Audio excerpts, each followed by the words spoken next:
తర్వాత ఆయన మనకు స్నేహితుడై ఉన్నాడు. మనం ఆపదలో ఉన్నప్పుడు మనల్ని ఆదుకునే దేవుడు. మనం ఏ స్థితిలో ఉన్నప్పటికీ ఆయన మనం మర్చిపోడు, ఎడబాయుడు, విడువడు కనుక ఆయన్ని మనం స్తుతించి ఆరాధించాలి.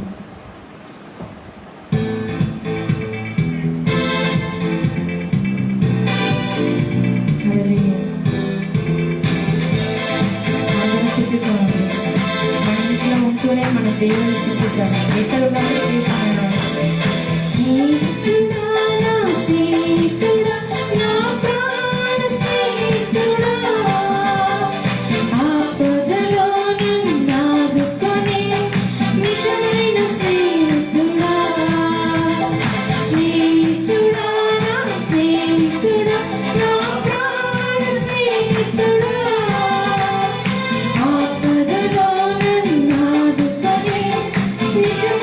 Stay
కరుణించి నన్ను పలకరించావు.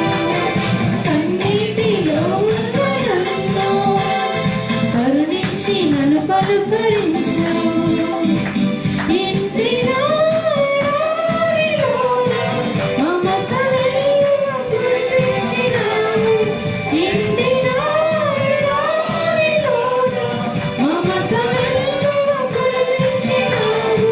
స్నేహితుడా నా స్నేహితుడా నా ప్రాణ స్నేహితుడా ఆపదలో నన్ను ఆదుకొని నిజమైన స్నేహితుడా స్నేహితుడా నా స్నేహితుడా నా ప్రాణ స్నేహితుడా ఆపదలో నన్ను ఆదుకొని నిజమైన స్నేహితుడా నిజమైన స్నేహితుడా నా నిజమైన స్నేహితుడా.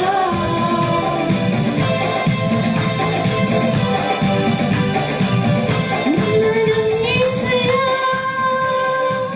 వందనం యేసయ్యా వందనం యేసయ్యా వందనం యేసయ్యా వందనం యేసయ్యా వందనం యేసయ్యా వందనం యేసయ్యా వందనం యేసయ్యా వందనం యేసయ్యా వందనం యేసయ్యా వందనం యేసయ్యా వందనం యేసయ్యా. నీవు చేసిన మేలకు నీవు చూపిన కృపలకు నీవు చేసిన మేలకు నీవు చూపిన కృపలకు వందనం యేసయ్యా వందనం యేసయ్యా వందనం యేసయ్యా వందనం యేసయ్యా వందనం యేసయ్యా వందనం యేసయ్యా వందనం యేసయ్యా వందనం యేసయ్యా. మనం బలహీనమైనప్పుడు ఆయన మనం బలపరచువాడు. మనం ఏ దిక్కు లేనప్పుడు ఆయన మనం ఆదరించువాడు.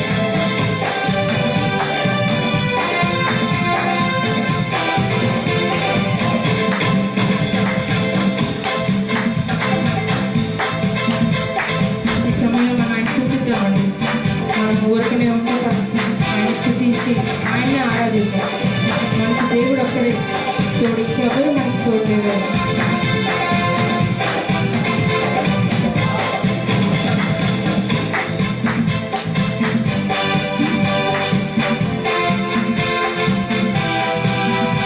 నీ పాటి వాడనని నేను నన్నెంతగానో ప్రేమించావు. అంచెలంచెలుగా హెచ్చించి నన్నెంతగానో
మనం ఎంతగా స్తుతించినప్పటికీ, మనం ఎంతగా కీర్తించినప్పటికీ అది సరిపోదండి.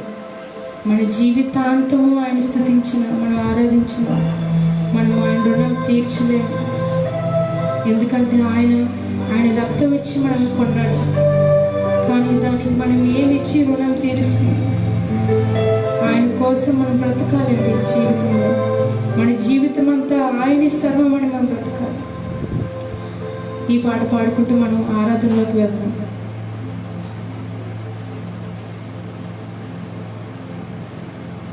స్తుతించి పాడెదన్ స్తుతుల స్తోత్రాలురా, ఉత్సాహించి పాడెదన్ ఉదయ సాయంత్రము. స్తుతించి పాడెదన్ స్తుతుల స్తోత్రాలురా, ఉత్సాహించి పాడెదన్ ఉదయ సాయంత్రము. స్తుతుల సింహాసనం మీద ఆసీనుడా, స్తుతుల సింహాసనం మీద ఆసీనుడా, మా స్తుతి ఆరాధన నీకే చెల్లింతును. మా స్తుతి ఆరాధన నీకే చెల్లింతును. స్తుతించి పాడెదన్ స్తుతుల స్తోత్రాలురా, ఉత్సాహించి పాడెదన్ ఉదయ సాయంత్రము. ఇప్పటి వరకు మనం బ్రతికి ఉన్నామంటే అది ఆయన కృప మాత్రమే. ఎంతోమంది లోకంలో అనేక బాధలు, అనేక సిచ్యువేషన్లు మరణిస్తున్నారు. కానీ మనం ఈ స్థితిలో ఉన్నప్పుడు ఉన్నామంటే అది ఆయన కృప మాత్రమే. గతకాలంలో ఆయన చేసిన మేలును అన్ని తలపోసుకొని అనునిస్తున్న ప్రతి క్షణం ఆయన స్తుతిస్తూ ఉండాలి.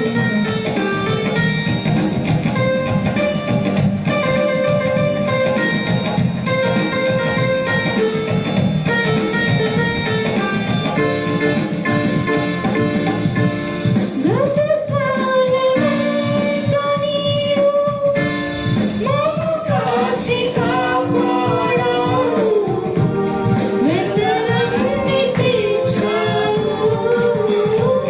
గతకాలమంతా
మనం ఎక్కడున్నప్పటికీ, మనం ఏ ప్లేస్లో ఉన్నప్పటికీ, ఏ స్థలంలో ఉన్నప్పటికీ, మనం ఎలా ఉన్నప్పటికీ ఆయన ఆరాధిద్దాం మనస్ఫూర్తిగా.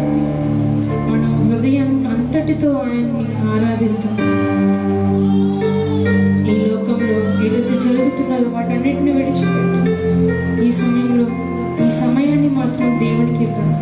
మన శ్రమలు, మన బాధలు, మన చింత యావత్తు వాటన్నిటిని విడిచిపెట్టి దేవుని కొరకు ఆయన మన కొరకు ఏ విధంగా అయితే కునుకగా నిద్రపోక ప్రతి క్షణం మన గురించి ఆలోచిస్తున్నాడు, అదే విధంగా మన మనసంతటితో, మన హృదయం అంతటితో ఆయన ఆరాధిద్దామని.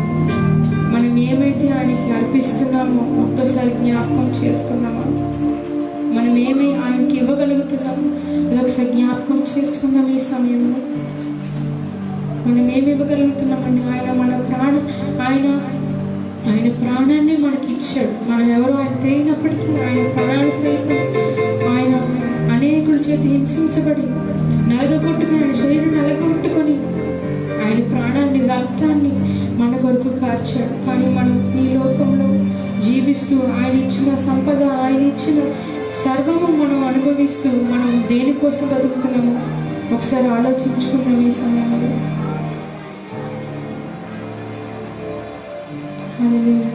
ఆరాధించేసుకున్నాం. దేవాది దేవునికి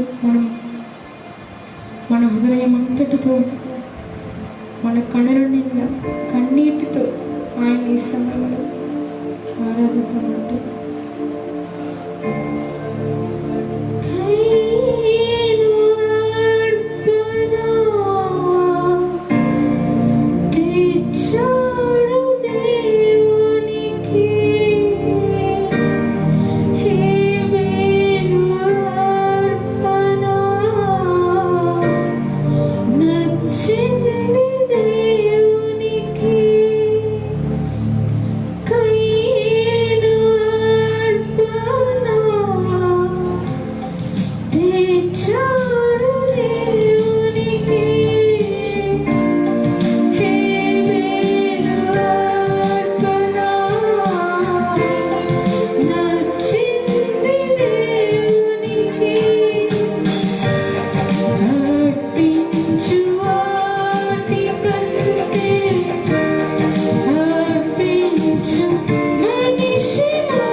అవసరం లేదని, ఎందుకంటే ఆయన పరలోకం నుంచి భూలోకానికి వచ్చాడు.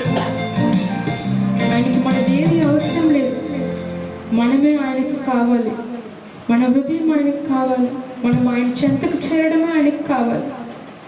ఒకసారి మనం అందరం కళ్ళు మూసుకొని ఈ సమయంలో ఆరాధన చేసుకున్నాం. కయ్యను తెచ్చిన అర్పణ దేవుడు ఇష్టపడాడు కూడా. హేబేలు తెచ్చిన అర్పణ ఆయనకి నచ్చిందంట. వాళ్ళకు ఉన్న దాంట్లో కాకపోయినప్పటికీ మనస్ఫూర్తిగా హృదయం అంతటదు మనం ఏది ఇచ్చినప్పటికీ ఆయన స్వీకరిస్తారంట. మన కన్నీటి ప్రార్థన అయితేనేమి, మన విరిగిన హృదయం అయితేనేమి, మన హృదయం అంతటితో ఆయనకి ఇచ్చినప్పుడు ఆయన త్రోసివేయక దాన్ని స్వీకరిస్తారు.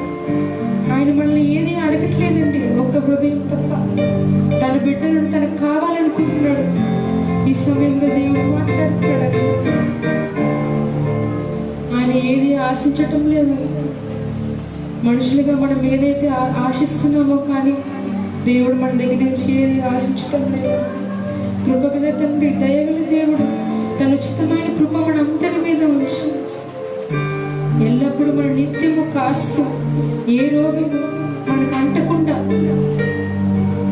ఏ తెగులు మన గుడారం రాకుండా, దరి చేరకుండా, మనకు శ్రమలు ఉన్నప్పటికీ, మనకు వేదన ఉన్నప్పటికీ మన దగ్గరికి రాకుండా మన సహించగలిగే శ్రమలు ఆయన మనకి ఇస్తున్నాడు. మనం సహించగలిగే బాధ ఆయన మనకి ఇస్తున్నాడు.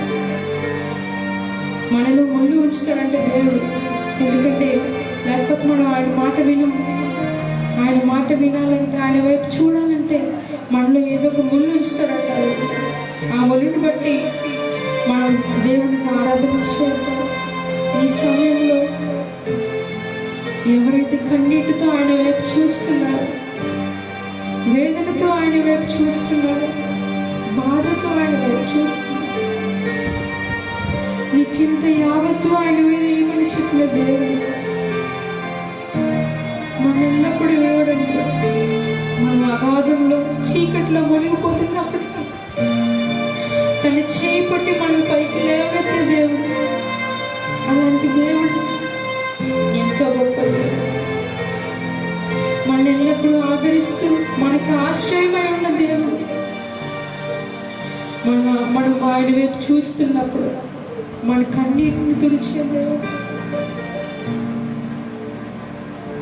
మన యోగ్యులు కానప్పటికీ ఆయన మన చెంత చేరి మన కుటుంబాలకు నావికుడిగా ఉండి మన కుటుంబాలను ముందుకు నడిపిస్తున్నది. అది ఎవరైతే ఎరుగుతారో, అది ఎవరైతే రుచి చూస్తారో వాళ్ళకు మాత్రమే ఆయన గొప్పతనం తెలుసు. మనకి దెబ్బ కొట్టైన దేవుడు తన వైపు తిప్పుకుంటాడు. ఏకముగా కూడి మనం దేవుని ఆరాధిద్దాం. ఇస్తాం స్తోత్రాలు కూడా పూజనీయుడా మీకే వందనాలు తండ్రి. కష్ట సమయంలో విడువక ఎడబాయక నిత్యము మాకు తోడుండే దేవుడు మీకు వందనములు, స్తోత్రములు. ఈ సమయంలో నాయన తండ్రి ఎంతో మంది హాస్పిటల్లో నాయన తండ్రి ప్రాణాపాయ స్థితిలో మరొకటి కేకలు వేస్తున్నప్పుడు ఎవరు ముట్టుకోలేని స్థితి, ఎవరు దరి చేరని స్థితి. కానీ మాకు స్థితి లేకుండా మమ్మల్ని ఈ స్థితిలో ఉంచిన దేవుడు మీకు నమ్మ స్తోత్రము తెలియజేస్తామయ్యా. మేము మా ఇంట్లో నుండి తండ్రి క్షేమముగా ఉంచవాలని బట్టి మీకు నమ్మ స్తోత్రం. ఎంతో మంది దిక్కుతోచిన స్థితిలో రోడ్ల మీద అనేక స్థలాల్లో కూలిపోతున్నారయ్యా. కానీ మమ్మల్ని ఆ స్థితిలో లేకుండా చేసిన దేవుడు మీకు తెలియజేస్తాం. ఏమిచ్చి మీరు రుణం తీర్చుకోగలమయ్యా. మేము ఇవ్వలేనప్పటికీ రానేతండి మా హృదయం అంతటితో, మా బాధ అంతటితో, మా కన్నీటితో మిమ్మల్ని ఆరాధించడానికి, మిమ్మల్ని జ్ఞాపకం చేసుకోవడానికి మేము ఇచ్చిన ధన్యతకి మీకు కొందరు తెలియజేస్తాం తండ్రి. ఈ స్థితిలో మమ్మల్ని నుంచి మిమ్మల్ని ఆరాధించడానికి స్తుతించడానికి మీకు ఇచ్చిన గొప్ప అవకాశాన్ని బట్టి మీకు కొంతమంది తెలియజేస్తున్నాం తండ్రి. ఎంతో మంది మిమ్మల్ని స్తుతిస్తున్నారు. ఎవరైతే మిమ్మల్ని ఈ లైవ్ ప్రోగ్రామ్ ద్వారా ఆరాధిస్తున్నారో ప్రతి బిడ్డని జ్ఞాపకం చేసి ఆదరించండి. నీ వైపు చూసిన దేవుడు ఆయన బిడ్డలను మీరు ఆదరిస్తానని చెప్పిన దేవుడు, ఆదుకుంటానని చెప్పిన దేవుడు, వాళ్ళని విడువక ఎడబాయక ఎవరైతే నా కన్నీటితో ప్రతి బిడ్డను ఆదుకోండి. ఈ సమయంలో అని తండ్రి నీ మాటలు నీ ఆత్మను ఇక్కడ ఉంచి నాయన తండ్రి దైవజన ద్వారాగా మీరు మాట్లాడే ప్రతి మాట నాయన తండ్రి అనేక అనేక ఆత్మను నాయన తండ్రి బలపరిచే మాటలు, ధైర్యపరిచే మాటలు మీరు మాట్లాడి నాయన తండ్రి మమ్మల్ని బలపరచండి, ధైర్యపరచండి. ఏ స్థితి అయినప్పుడు మేము కృంగిపోకుండా పడిపోకుండా నిలబడ్డానికి సహాయం దయచేయమని నీ దైవదాసుల నుంచి ఉంటుండగా నీవే అక్కడ నుంచని నీ అగ్ని నీ ఆత్మ అక్కడ నుంచని అగ్ని కలిగిన మాటలు మా హృదయాన్ని కరిగించి, మా బండరాలను హృదయాన్ని కరిగించి మేమే చూడడానికి సహాయం దయచేయమని సంఘంలో ప్రతి ఫ్యామిలీని జ్ఞాపకం చేసి లైఫ్లో ప్రతి ఫ్యామిలీని జ్ఞాపకం చేసుకొని ఈ ఆరాధన ప్రస్తుతికి మీరు ఒక్కరే బాధ్యత వహించి ఘనత పొందడం, మహిమ పొందమని నజరుడనే యేసుక్రీస్తునామమున వేడుకుంటున్నాం తండ్రి. ఆమేన్.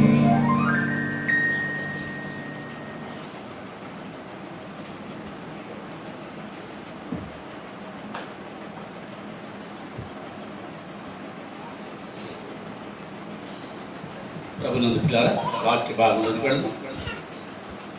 ఆదికాండం 1వ అధ్యాయం 26వ వచనంలో ఒక మాట రాస్తున్నాడు. మొదటి అధ్యాయం ఆదికాండం. ఎందుకనో దేవుడు రాత్రి కాల సమయంలో మరి రేపు ఏం మాట్లాడాలి నాయన అంటే ఇదిగో ఈ మాట తీసుకో అని చెప్పని దేవుడు చెప్పాడు. మీకు అర్థం కావాలని ఈ మాటలు తీసుకుంటున్నాను.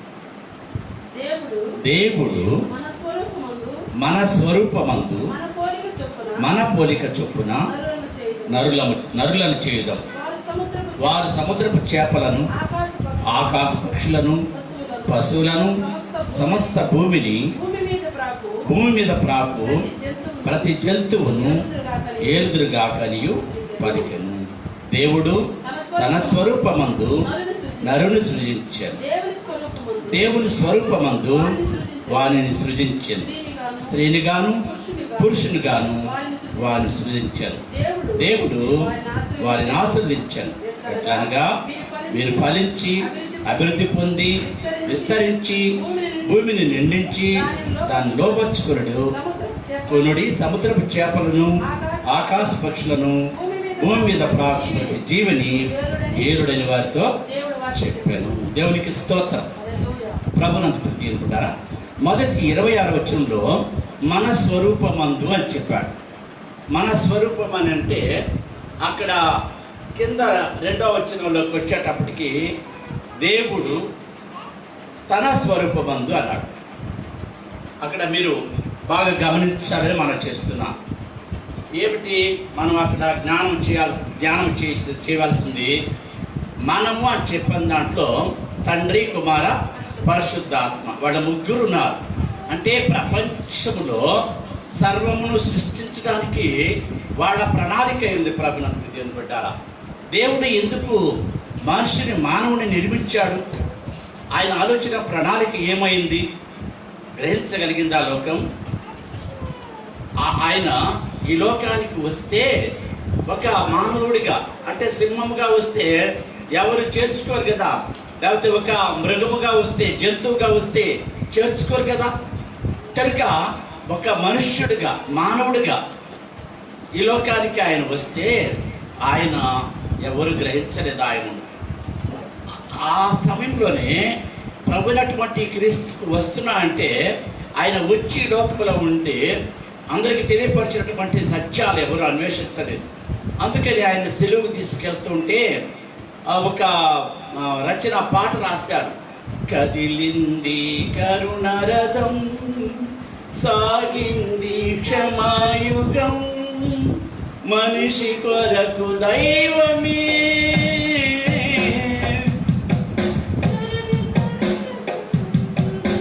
కదిలింది కరుణరథం, సాగింది క్షమాయుగం, మనిషి కొరకు దైవమే.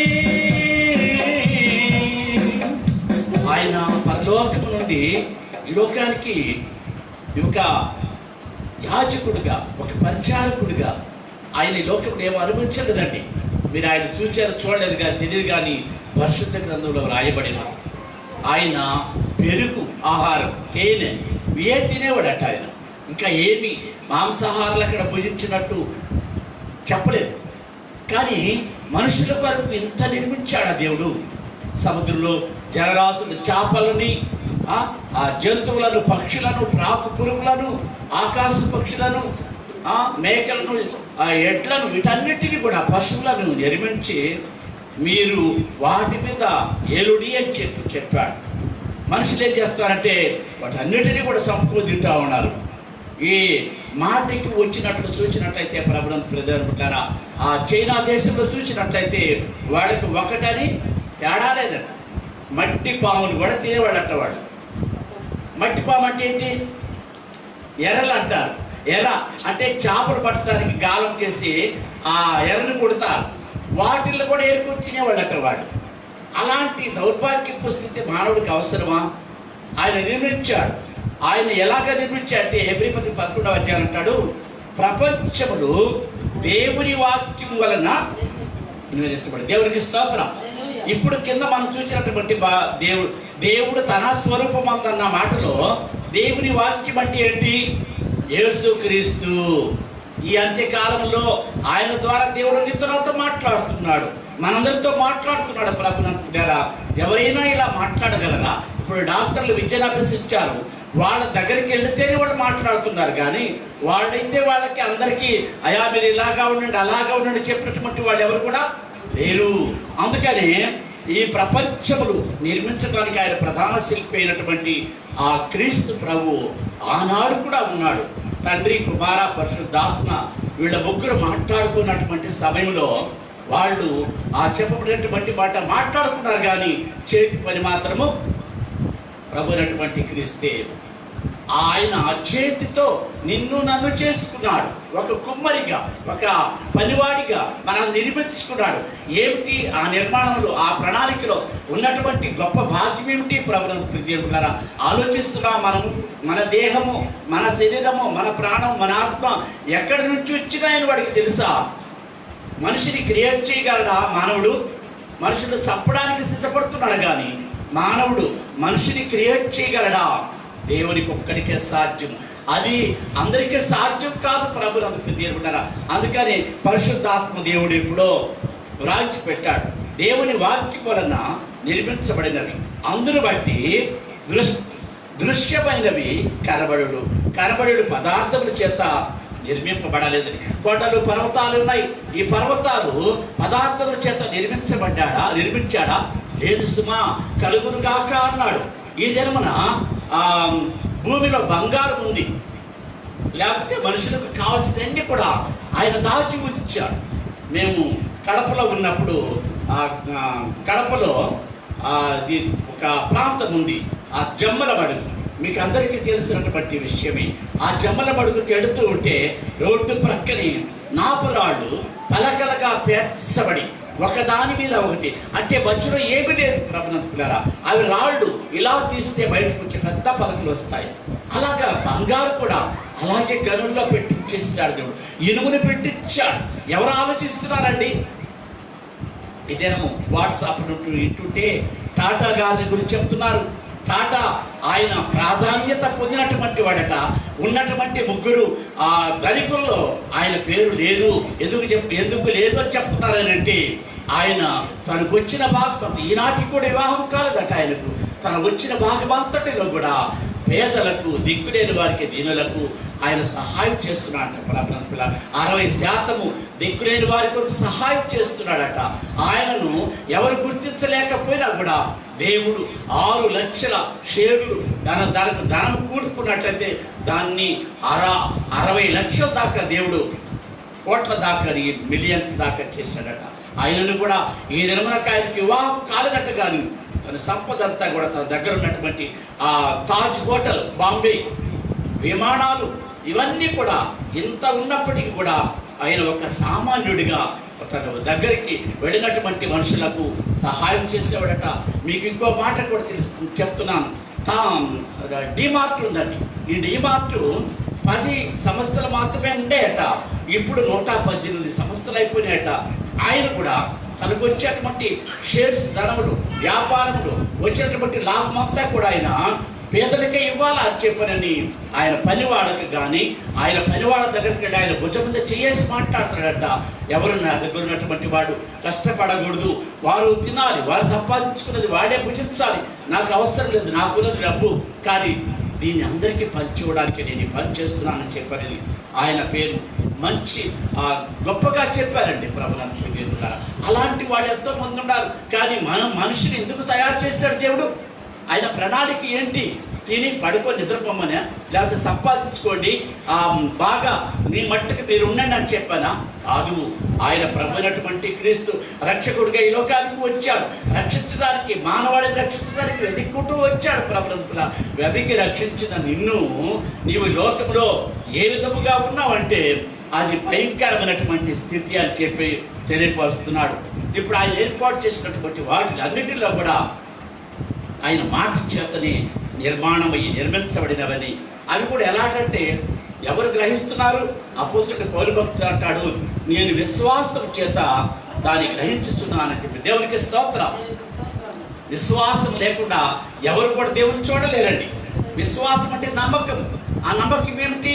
ఆయన నీ కొరకు బలియాగమైపోయినాడు. ఒక రక్తముగా మనుషుడిగా వచ్చి ఆ రక్తాన్ని చిందించి నీ కళ్ళ ముందే ఈ లోకాన్ని జయించి వెళ్ళిపోయినటువంటి వాడు. ఆయనను తీరం దాటిన వాడు అంటారండి. ఎవరు కూడా ఈ లోకంలో తీరం దాటలేదు. ఎంత ధనవంతులైనా, ప్రధానమంత్రులైనా, లేకపోతే ముఖ్యమంత్రులైనా ఎవడును తీరం దాటిన వాడు లేడు. ప్రభు అయినటువంటి క్రీస్తు మాత్రమే తప్ప. ప్రభునందుకులేరా.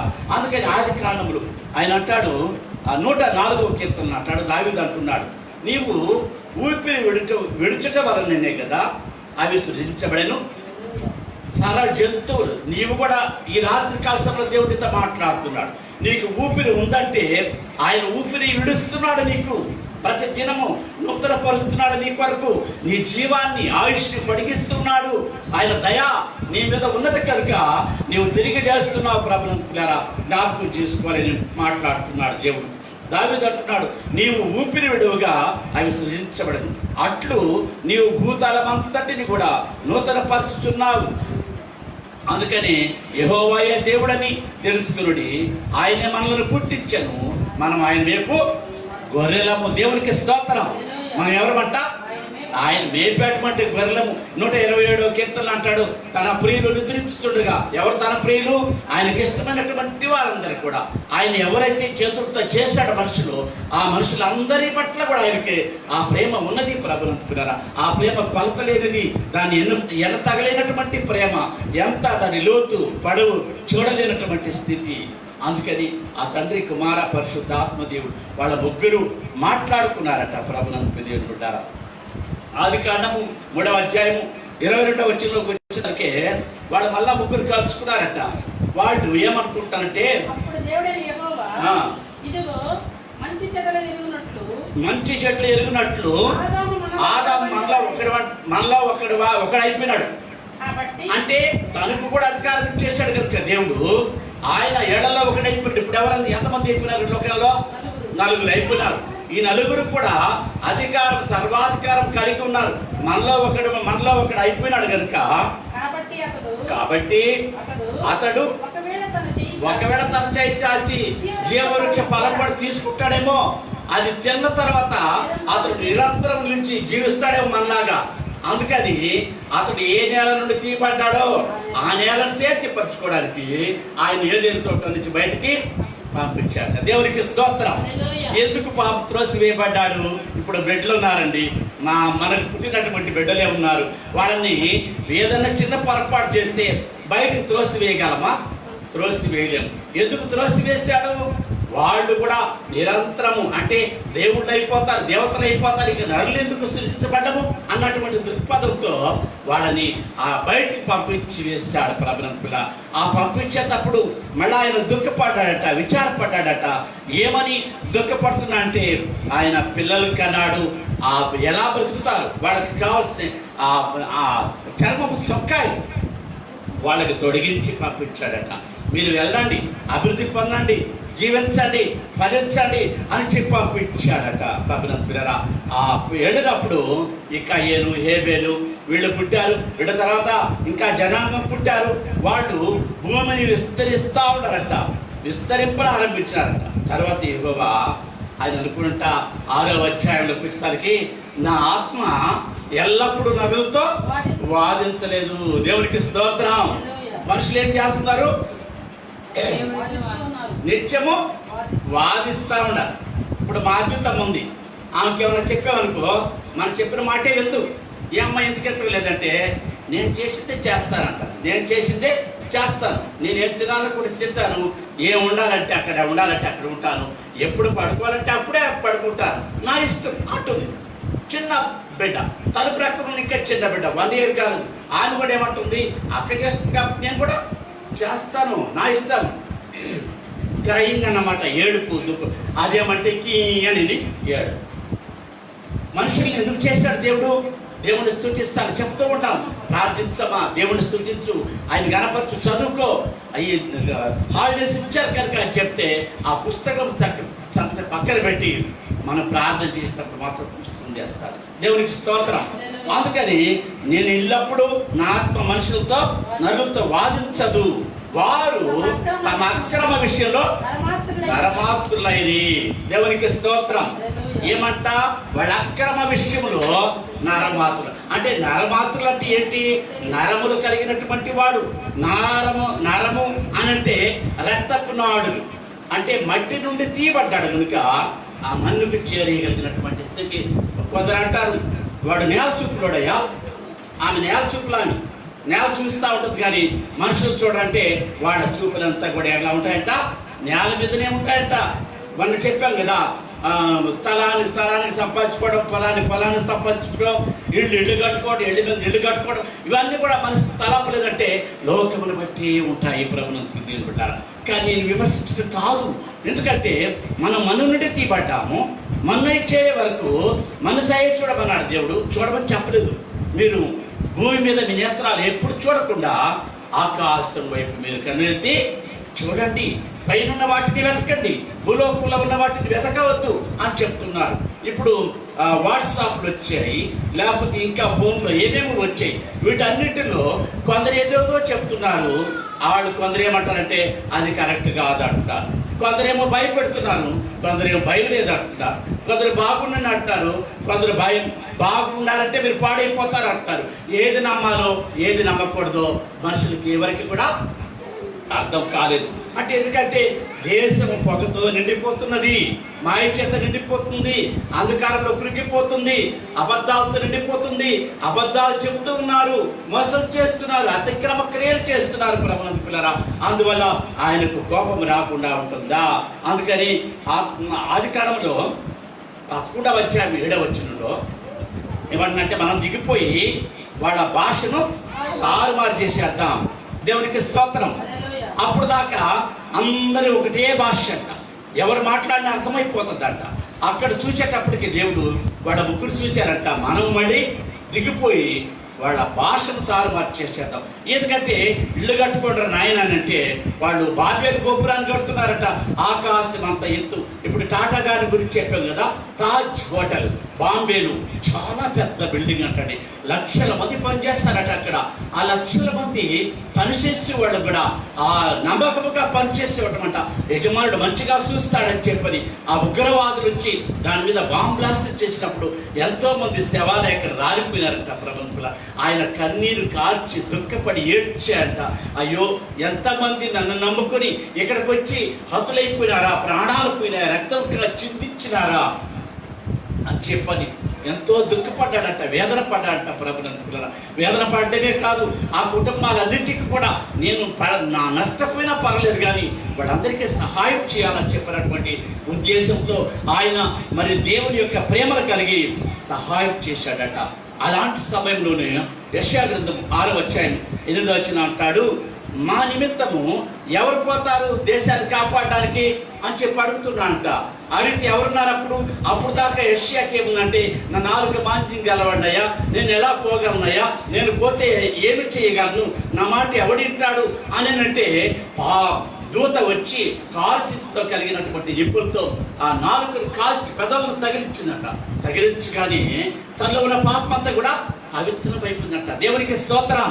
దేవుని వాక్యము నిన్ను నూతన పరుస్తుంటుంది, నిన్ను ఘనపరుస్తుంటుంది, నిన్ను బలపరుస్తుంటుంది, నిన్ను ధైర్యపరుస్తుంటుంది. ముందుకు వెళ్ళు. అందుకని హతసాక్షులైనటువంటి దేవుని జనాంగం ఎంతో మంది హెబ్రీ పత్రికలో రాస్తున్నాడు ప్రభునందు ప్రియమైనవారా. ఎందుకంటే దేవుని వరకు ప్రాణాలు పెట్టడం కంటే కూడా గొప్ప వాక్యమేమి లేదని చెప్పని తలుస్తూ ఉంటున్నారు. ఈ మధ్య వాట్సాప్లో చూపించారు, ఇద్దరు క్రైస్తవుల్ని యవనస్తులు తీసుకెళ్ళి ఒక ఎడారి ప్రాంతంలో పెట్టేసేసి ఇద్దరు తుపాకులు తీసుకొని వాళ్ళని కాల్చడానికి ఇద్దరు చెరొక తుపాకు తీసుకొని వచ్చారు. You want Jesus or die? ఒకటే ప్రశ్న, you want Jesus or die?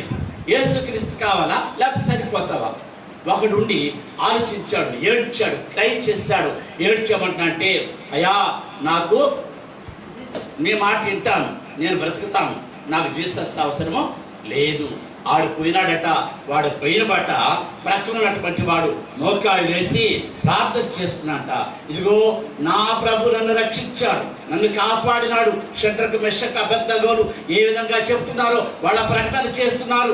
నా దేవుడు ఒకవేళ నన్ను రక్షించకపోయినా పర్లేదు కానీ నేను మాత్రము నా దేవుణ్ణి విడిచిపెట్టను అని చెప్పనని వాడు మోకాళ్ళు వేసి అరుస్తూ ప్రార్థన చేస్తూ ఉంటే వీళ్ళు తుపాకు తీసుకొని కాస్తారట. కానీ వాళ్ళు తుపాకీలో నుంచి వచ్చే ఫైరింగ్ వాళ్ళ చేతులకి వెళ్ళిపోయి వాళ్ళు పడిపోయి పరిగెస్తున్నారట. ప్రభుత్వ ఇద్దరు అదే విధంగా కాల్స్తున్నారట. కానీ ఒక్క బుల్లెట్ కూడా వాళ్ళ శరీరంలోనికి అతని శరీరంలోనికి జ్వరపడలేదట. మళ్ళీ వాడు వస్తున్నట, హలో ఫ్రెండ్ క్షమించు, నీ దేవుడు గొప్ప దేవుడు. దేవుడికి స్తోత్రం. అందరూ చాలా మంది చెప్తున్నారు కరోనా వ్యాధి గురించి, అందరూ భయపడుతున్నారు. భయం ఎందుకంటే ప్రాణాలు. అందువల్ల దేశానికే అయిపోయింది. ఇప్పుడు ఒక రోజుకి 35 కోట్ల 400 లక్షల డబ్బులు, వేల కోట్లలో నష్టం. ఎవరు ఏమి చేయడానికి లేదు. మన ఆంధ్ర రాష్ట్ర ఖజానా కూడా ఖాళీ అయిపోయిందని చెప్తున్నారు ప్రభునందుకు దేవుని బిడ్డారా. కానీ ఏది ఏమైనా కూడా దేవుడు ఉగ్రత నుండి తప్పించుకోవడానికి మన నిన్న చెప్పుకున్నటువంటి వాక్యం, ఆ దర్శన దినమున, ఆ ప్రళయ దినమున మీరు ఎక్కడికి పారిపోదురు, ఎవరి సహాయం పొందడానికి మీరు పారిపోతారు, మీ ఐశ్వర్యం ఎక్కడ దాచిపెడతారు అన్నటువంటి దుర్దినములు మనకు వచ్చి ఉన్నాయి అని చెప్పని జ్ఞాపకం చేస్తున్నాను. దేవుడు ఆయన రక్షించగలిగినటువంటి సమర్థుడు ప్రభునందుకు దేవుడారా. అందుకని ఈ యెషయా అంటున్నాడంట, ఆయన విని అయ్యా నేనున్నాను, నేను వెళతాను అంటున్నాడట. అంటే నువ్వు వెళితే వచనం చదువుదామండి, 9వ వచనం 6 ఆయన నీవు పోయి ఈ జనులతో ఇట్లనము, మీరు నిత్యము వినుచుందురు గాని గ్రహింపకుందురు, నిత్యము చూదురు గాని తెలుసుకొనకుందురు. వారి కన్నులతో చూచి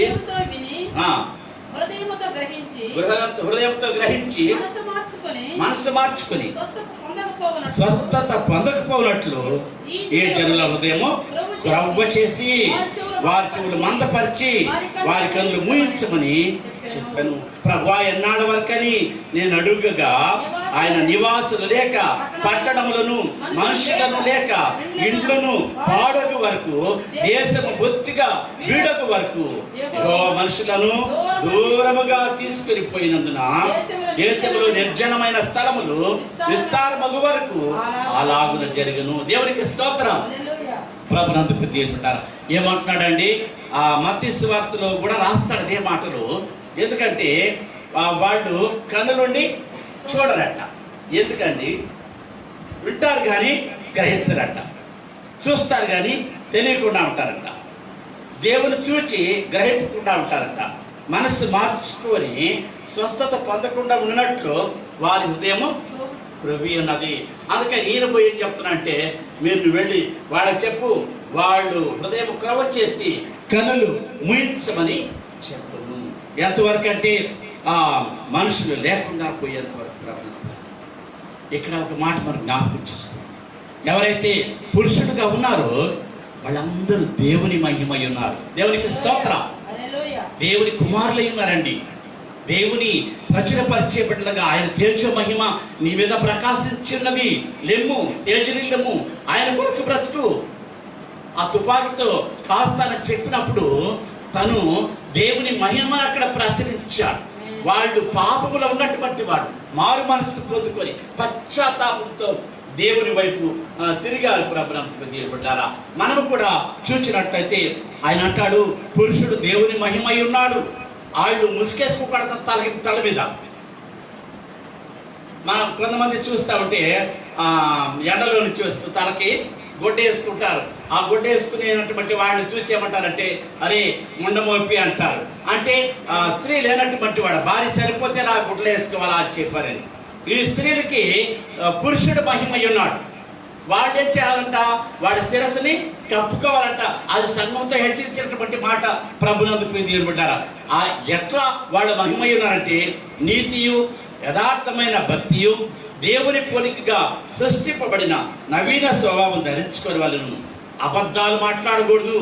ఈ అబద్ధాలు మాట్లాడడం అంటే ప్రాచీన స్వభావం. దేవునికి స్తోత్రం. ఎందుకని సాతానుడు వాడు మొదటి నుంచి ఆది నుంచి ఉన్నాడు కనుక అబద్ధాలు చెప్తాడు.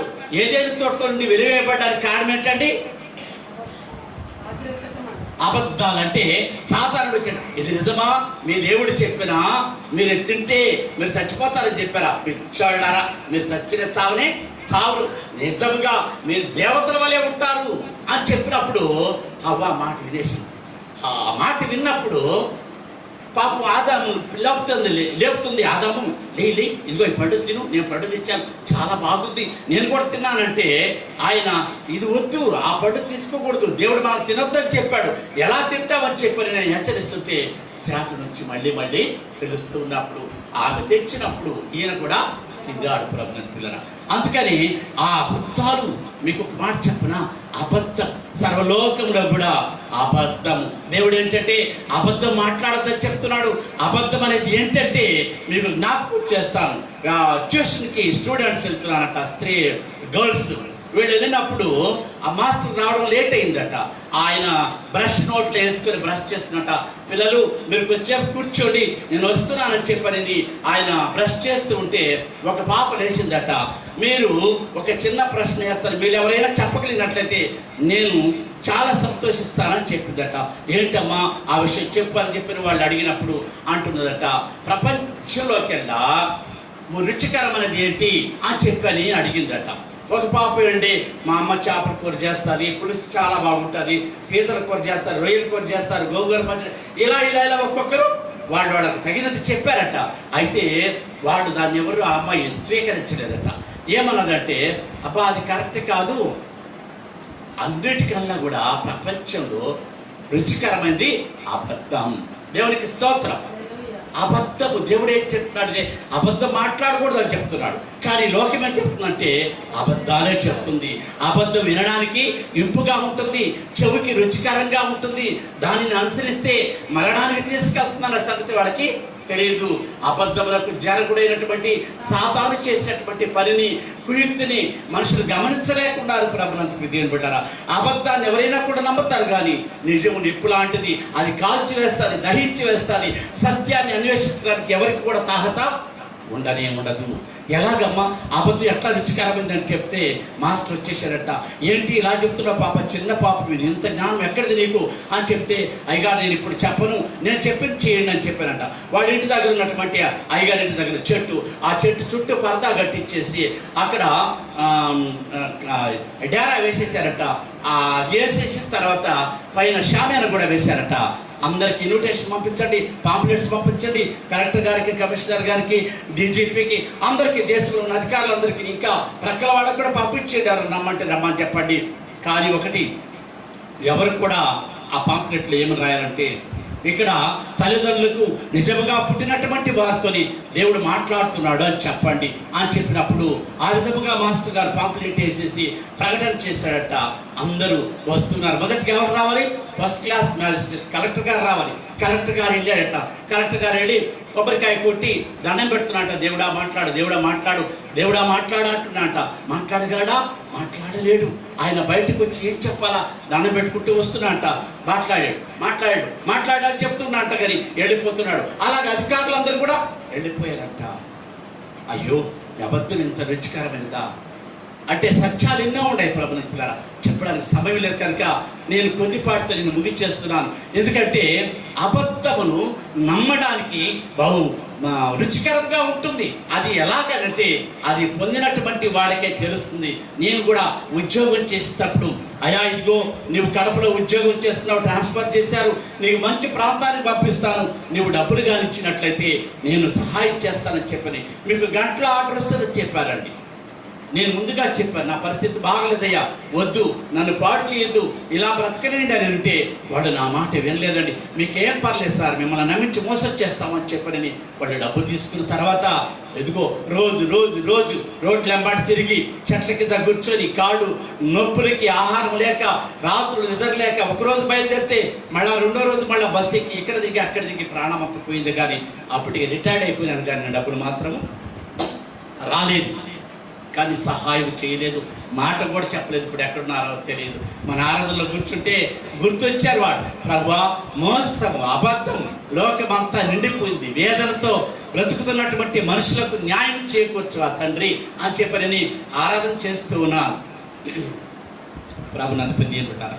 మనుషులు ఎందుకంటే మనుషులు తయారు చేశాడు దేవుడు? దోచుకొని తినమనా? నీకున్నది సాలదా? లేకపోతే లోకమునంతటిని పాడు చేయమనా?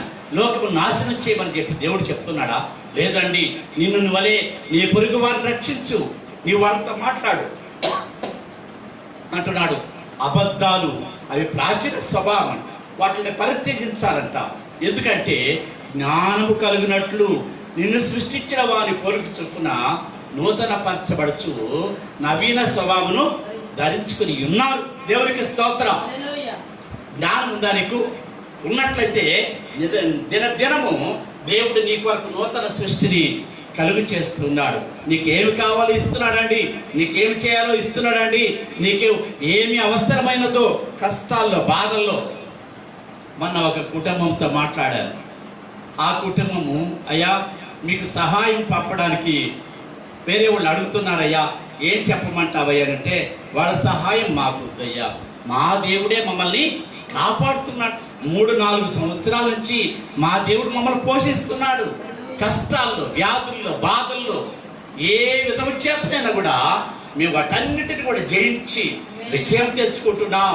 మాకెవరి సహాయము అవసరం లేదయ్యా. నేను ప్రాధేయపడ్డాను, ఇవ్వడానికి వాళ్ళెవరు, తీసుకోవడానికి మీరెవరు, ఇచ్చింది తీసుకోవడానికి ఏమయ్యా ఆ మాట చెప్పొద్దయ్య అంటే, వద్దు సార్, అవమానపరచడానికి ఈ విధంగా మాట్లాడతారు, వద్దండి. దేవునికి స్తోత్రం. ప్రభునందు ప్రియములారా, నిజముగా దేవుని యందు నేను ఉన్నట్లయితే, అందుకని అంటాడు, నిన్ను సృష్టించిన వాని పోలిక చొప్పున నూతన పరచబడుచు నవీన స్వభావమును మీరు ధరించుకుని ఉన్నారు. బ్రతకండి, ఆ రీతిగా బ్రతకండి. నీతి, న్యాయము, యథార్థత, సత్యము వాటిని బట్టి అనేకులు ప్రేమించేటువంటి వారుగా ఉండండి. అందుకని ప్రభు అంటున్నాడు, మనము మన స్వరూపం మందు మన పోలిక చొప్పున నరులను సృష్టిద్దాము, వాళ్ళందరినీ కూడా వాళ్ళు సమస్తము వాళ్ళని ఏలుతట్లు చేద్దామండి. Let them have complete authority over all the earth, this that things that creeps on the earth. భూమి మీద ఏమైతే ఉన్నావో వాటన్నిటి మీద కూడా వాడికి సర్వాధికారం మనం ఇవ్వబడింది, వాడికి ఇవ్వబడినది అని చెప్పి దేవుడు చెప్తున్నాడు. ఏలియా ఉన్నాడు, వర్షం 3.5 సంవత్సరం కురవకూడదంటే వర్షము కురవకుండా ఆగిపోయింది. ఏలియా మళ్ళా నువ్వు మాట్లాడు, దేవుణ్ణి అడుగు, మళ్ళా వర్షం కురిపించని, వర్షం కురిపించమంటే కురిపించాడు దేవుడు. దేవునికి స్తోత్రం. కట్టెలేసి తడిపి నీళ్ళని నిండా ముంచి పైన మాంసం పెట్టి ఆకాశం నుండి అగ్ని వచ్చి దిగి దహించులాగా నా ప్రభా నేను నీవు ప్రత్యక్షపరచుకోవాలి. యేసుక్రీస్తు కూడా మరియమ్మ వాళ్ళ తమ్ముడు లాజరు చనిపోతే ఆడికెళ్ళి కన్నీరు పెట్టుకున్నాడంట. అయ్యా, నీ విషయం నాకు బాగా తెలుసు, నా మనవి కూడా నువ్వు ఆలకిస్తావని తెలుసు, కానీ అదిగో ఈ జనులందరి నిమిత్తము వాళ్ళు ఏడుస్తున్నారు ప్రభువా, నాయన సహాయం చేయి తండ్రి అని చెప్పని యేసుక్రీస్తు కూడా కంటనీళ్ళు పెట్టుకొని ప్రార్థన చేశాడంట. లాజరు పోయి లేపుతుంటే లాజరు లేచిరా అంటే ఆయన లేచి వచ్చాడంట. ప్రభుని పిల్ల కీర్తన 8వ అధ్యాయము 6-8 వచనాలు చూస్తాం. చూడండి, దావీదు అంటున్నాడు, నీ చేతి పనులన్నిటి మీద వారికి అధికారం ఇచ్చి వాళ్ళందరినీ కూడా వాటినన్నిటిని కూడా నీ పాదముల కింద ఉంచినావు. భూమి యందు నీ నామం ఎంత గొప్పదయా, దేవునికి స్తోత్రం. ప్రభునందు ప్రియులారా, ఒకటి చెప్తాను, ఆయన నామం స్మరిస్తే అది నీ హృదయంలో ఉంటే ఎప్పుడు కష్టము బాధ వ్యాధి వచ్చిందా, ఏ సమయం అందైనా సరే, ఏ స్థలం అందైనా సరే, ఆయన నామాన్ని నువ్వు ఉచ్చరించు అంటే ఆ వ్యాధి కాదు కదా, సమస్త దుర్నీతి నీ దగ్గర నుంచి పారిపోతున్నది. యాకోబు అంటాడు, చివరిగా ముగిచేస్తున్నాను, 3వ అధ్యాయం 7వ వచనం మాట రాస్తున్నాడు, ప్రతి జాతి నరజాతి, ఎంత మాట చెప్పండి, ప్రతి నరజాతి చేత సమస్తము సాధు, క్రూర మృగాలు కూడా సాధు కాగలరు, కానీ ఏ నరుడును తన నాలుకను సాధు చేసుకున్న జాలడు, అది మరణకరమైన విషముతో నిండి ఉంది, అది నిరర్గళమైన దుష్టత్వంతో ఉంది. దేవునికి స్తోత్రం. ఈ సర్వలోకాన్ని ప్రపంచాన్ని పాడు చేయగలిగింది ఏంటంటే నాలుక. జ్ఞాపకం చేసుకోండి, నీ నాలుకతో ఎవరిని దుర్భాషలు ఆడకూడదు. నువ్వు పోదువుగాక అన్నటువంటి వాడు పోతాడు. వాడు చైనాలో వాడు ఏం చేస్తున్నాడు, నేనే దేవుణ్ణి అనేస్తున్నాడు, అయిపోయింది వాడి పని. మన ఇండియాకి వచ్చేసి ట్రంప్ గారు ఏం చేశాడు, ఇండియాకి దేవుడు అవసరం అన్నాడు. అవసరం వాడికి లేకుండా పోయింది, కానీ వాడే బాధపడ్డాడు. ఇటలీ ప్రభునంతటి దేవుని నిర్లక్ష్య వైఖరితో ఎవరైతే చూచారు, ఎవరైతే మాట్లాడారు, దుర్భాషలాడారు, దుర్మార్గత్వం చూపించారు, వాళ్ళందరి కొరకు ప్రార్థన చేయడానికే దేవుడు నిన్ను ఉంచున్నాడు. ప్రభునంతేలా అందుకని ఏమంటున్నాడు, నీవు నూతన పరచబడి ఉన్నావు కనుక నూతన స్వభావం ధరించుకొని బ్రతకండి, ప్రభు కొరకు బ్రతకండి, ఆయన చాటటువంటి బిడ్డలుగా బ్రతకండి. యెషయా అన్నట్టుగా, అయ్యా నేనున్నాను నీకోసము, నేను పరిగెత్తుతాను, అయ్యా పో చెప్పు మాట్లాడు అని అంటే చూచేవాళ్ళు కళ్ళు మూయబడేంత వరకు కూడా, వాళ్ళు నోరుతో మాట్లాడేంత, వాళ్ళు నోరు మూయబడేంత వరకు కూడా నువ్వు వెళ్ళి ప్రకటన చేయి. దేశం లేకుండా పాడైపోయి మూడైపోయేంత వరకు కూడా నువ్వు ప్రకటన చేయమని చెప్పండి. ఎందుకంటే అంత కోపం దేవుడికి చెప్పండి. ఇప్పుడు మనుషులు ఎందుకు చంపేస్తున్నారు, వాళ్ళు చెప్పిన మాట వినలేదు, కానీ వాని పరిస్థితి ఏంటి ఆలోచిస్తున్నాడు. వాడు ఒక సమయంలో దేవుడు వారితో మాట్లాడతాడని చెప్పి పరిశుద్ధ గ్రంథాన్ని గురించి ఎంతోమంది ఆ బైబిల్లో అబద్ధాలు ఉన్నాయి, తప్పులున్నాయని చెప్పని ఎంతోమంది వెతికి బయలుదేరారంట. వాళ్ళలో మొదటి వాడు భక్త సింగ్ గారు. ఈ భక్త సింగ్ గారు బైబిల్ అంతా తీసి కాల్ చేశాడట, తగలబెట్టేసి పై అట్ట మాత్రం పడిపోయిందట. అక్కడ ఆ అట్ట మీద ఏమనంటే పరిశుద్ధ గ్రంథము అని రాయబడినాడు. దేవునికి స్తోత్రం. ఈ పరిశుద్ధ గ్రంథము నేను ఈ విధంగా చేశాను, నేను పాపాత్ముడిని, పాపిని అని చెప్పని తన మనస్సు మార్చుకొని నవీన స్వభావాన్ని ధరించుకొని ఆ అట్ట ముక్కను తీసుకొని అయ్యో పరిశుద్ధ గ్రంథాన్ని తగలబెట్టానని చెప్పని బాధపడినప్పుడు తాను 10,000 ఆ సంఘాలను స్థాపించాడట దేశంలో. దేవునికి ఇష్టమైన బిడ్డగా జీవించాడట. ప్రభునంతులారా, ఆయన ఒక్కడే కాదు, చెప్పుకుంటా కొద్ది చాలా మంది ఉన్నారు. ఎంతమంది ఉన్నారు, చివరిగా ఆర్ఆర్కే మూర్తి కూడా, ఆయన కూడా బైబిల్లో ఉన్నటువంటి తప్పులు ఎతుకుదాం. బ్రాహ్మణ కులస్తుడు, ఆయన బ్రాహ్మణ వంశానికి సమస్త శ్లోకాలు చదివినటువంటి వాడు. ఆయన బైబిల్లో తప్పులు ఎతకడానికి బైబిల్ ఈయన తప్పులు చూపిస్తున్నాడు దేవుడు. అక్కడ దేవునికి స్తోత్రం. బైబిల్లో లోపాలు కనుక్కోవడానికి ఎవరికి అధికారమో లేదు, కానీ మన లోపాలు బైబిల్ బయట పెడతాది. ప్రభునందు పిల్లారా, నేను కూడా హైందవ కుటుంబం నుంచి వచ్చినటువంటి వాడిని. నా స్థితి ఎలాంటిదంటే అది నాకే తెలుసు, కానీ సర్వలోకానికి ఎవరికి నువ్వు తెలియదు. అది అనేక సాక్షులు ఎదుట నేను పంచుకోవడానికి దేవుడు కృప చూపాడు. కానీ అలాంటి దౌర్భాగ్యపు స్థితిలో నుంచి బాలుడిగా ఉన్నప్పుడు దేవుడు నన్ను ఏర్పాటు చేసుకుని ఆయన మాటలు వినిపించాడు, ఆయన కాపాడాడు. దీవించాడు, సమస్తమునిచ్చాడు, సమస్తములకు అధికారిగా చేశాడు. ఆ అధికారం కింద అనేకులకు ఆశ్రయమునిచ్చాడు దేవుడు. ప్రభునందుకు దేవుడు అందుకని అంటాడు, కీడు చేయటం మాని మేలు చేయము, సమాధానం వెతుకుదాని వెంటాడము. ఎప్పుడైతే నీవు కీడు చేస్తావో అది నీ అంత నుండి అది తొలగిపోదు, నిన్ను పడద్రోసేంత వరకు కూడా. ఎందుకంటే నీ నాలుగుతో మాట్లాడిన మాటలు అవి కీడు నుండే అవి బయలుపరచబడుతున్నాయి. హబక్కులో చెప్తాడు, సాతానుడు అందరిని పట్టుకొని ఉచ్చుల్లో, వలల్లో ఉరిలో ఉడ్డి గాలం వేసి చిక్కి లాగించుకొని అందరిని నాశనం చేయడానికి వాడు సిద్ధపడుతూ ఉన్నాడట. వారికి ఎందుకంటే అంత క్రోధము? దేవుని మీద వారి క్రోధం చల్లార్చుకోలేక తన బిడ్డలైనటువంటి వారి మీద వాడు కోపపడి ఈ విధంగా చేస్తున్నాడు. కానీ వాడు ఎప్పటికీ విజయం పొందడు. ఒకదినం వాడు కూడా పాతాళంలో త్రోసివేయబడతాడని చెప్పని దేవుని పక్షానికి మనం చేస్తున్నాం. కానీ నరుని సృజించినటువంటి ఆయన పోలిక చొప్పున ఆయన స్వరూపాన్ని ధరించుకొని మనం కూడా ఈ లోకయాత్ర ముగినంత వరకు యథార్థముగాను, సత్యముగాను, నీతి న్యాయం అనుసరించి ప్రభు కొరకు బ్రతికేటువంటి బిడ్డలుగా ఉండడానికి నువ్వు సిద్ధపడినప్పుడు దేవుడు ఆయన పరిశుద్ధాత్మ శక్తి చేత నిన్ను నింపి నూతన స్వభావాన్ని కలుగజేస్తాడు. అందుకని అంటాడు, కాగా ఎవడైనా క్రీస్తునందున ఎడల వాడు నూతన సృష్టి. వాడు బయలుదేరుతుంటే సృష్టి యావత్తు సంతోషిస్తుంది ప్రభునందుకు దేవుడా. అందుకని ఈ సృష్టి సంతోషించకుండా చేయడానికి నేను చిన్న మాట చెప్తున్నారండి. అవి శాస్త్రం అంటది, సైన్స్. ఈ క్యాండిల్స్ వెలిగించిన తర్వాత మోదీ గారు చెప్పారు కదా, అవి వెలిగిస్తే ఆ ధూపం వెళ్ళి ఆ గ్రహాలను పట్టుకొని కరోనా వ్యాధిని నయం చేస్తారని చెప్పని తెలియపరిచారు. దేవునికి స్తోత్రం.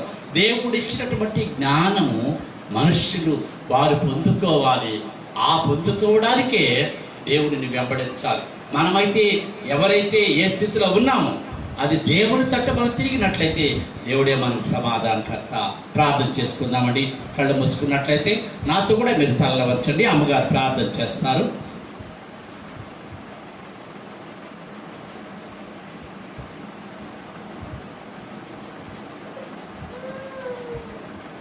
ప్రార్థన చేసుకున్నామండి.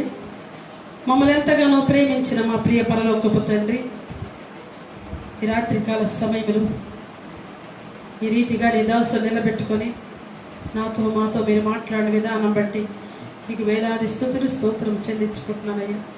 నీ దయగలిగిన కృప చేత ప్రతిదినం మాతో మాట్లాడుతున్నందుకు నీకు వందనాలు చెల్లించుకుంటున్నాం తండ్రి. వినుటకు మట్టుగా మేము వినడం కాకుండా విన్న ప్రతి మాట మా హృదయం అనే పలక మీద రాసి పెట్టుకొని మేము కూర్చున్నప్పుడు, మేము నడుస్తున్నప్పుడు, మేము పని చేసుకుంటున్నప్పుడు, మా కార్యకలాపాలన్నింటిలోనూ నీ మాటలు మేము జ్ఞాపకం చేసుకుంటూ మా ప్రవర్తన చక్క పెట్టుకొని నాయన మా ప్రాచీన స్వభావాన్ని విడిచిపెట్టుకొని నూతన స్వభావం ధరించుకొని మేము ఈ లోకములో జీవించడానికి, రూపాంతరపు అనుభవంలోనికి మేము వెళ్ళడానికి నీ కృప దయచేయమని నీ పాదాలు కూడా మనము చేసుకుంటున్నాం తండ్రి. ఈ రాత్రికాల సమయంలో నాయన మా జీవితాలు మీరు చేసిన ప్రతి మేలును బట్టి, ఉపకారమును బట్టి నీకు కృతజ్ఞత స్తోత్రాలు చెల్లించుకుంటున్నానయ్యా. ఎన్ని మేళ్ళు, ఒకటి కాదు, రెండు కాదు తండ్రి. మా తల వెంట్రుకు నిప్పైన మేము లెక్క పెట్టగలమేమో కానీ తండ్రి, మీరు మా పట్ల చేసిన మేళ్ళు, ఉపకారములు ప్రభా, అవి నా తండ్రి లెక్కకు మించి ఉన్నామని చెప్తున్నాను తండ్రి. అందుని బట్టి నీకు స్తుతులు చెల్లించుకుంటున్నాను తండ్రి.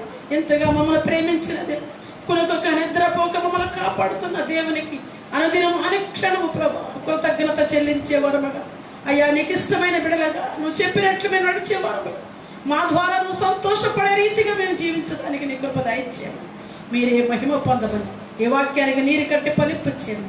ఎంతమంది బిడలైతే ఈ మాటలు వింటున్నారు తండ్రి, వినబోతున్నారు, ఆ బిడలందరినీ కూడా మీరు దీవించండి. హృదయాలు తెరవండి నాయన.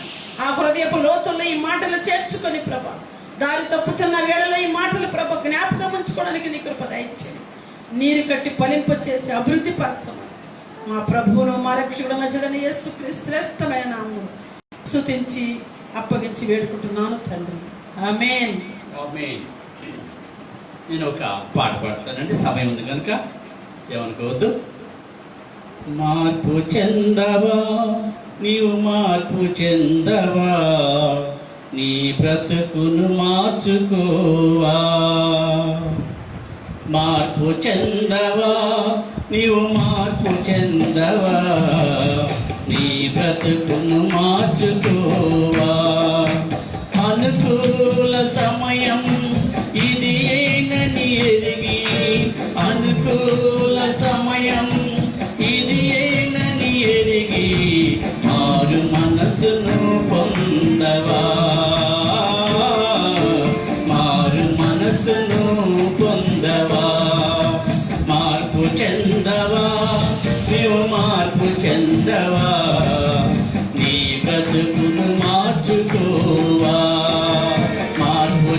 చెందవా, నీవు మార్పు చెందవా, నీ మనసును మార్చుకోవా.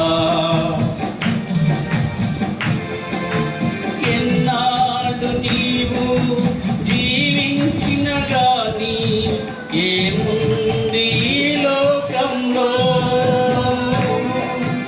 ఎన్నాళ్ళు నీవు చేసిన క్రియలన్నీ ఏర్పింది పైలోకంలో. ఎన్నాళ్ళు నీవు జీవించిన గాని ఏముంది ఈ లోకంలో, ఎన్నాళ్ళు నీవు చేసిన క్రియలన్నిటికీ తీర్పుంది పైలోకంలో. తీర్పు దినమందున ఆయన ముందర నీవు నిలిచే ధైర్యం నీకుందా. తీర్పు దినమందున ఆయన ముందర నీవు నిలిచే ధైర్యం నీకుందా. మార్పు చెందవా, నీవు మార్పు చెందవా, నీ మనసును మార్చుకోవా, నీ బ్రతుకును మార్చుకోవా. దిగంబరిగాని వచ్చావు నీవు, దిగంబరిగా పోతావు. దిగంబరిగాని వచ్చావు నీవు, దిగంబరిగా పోతావు.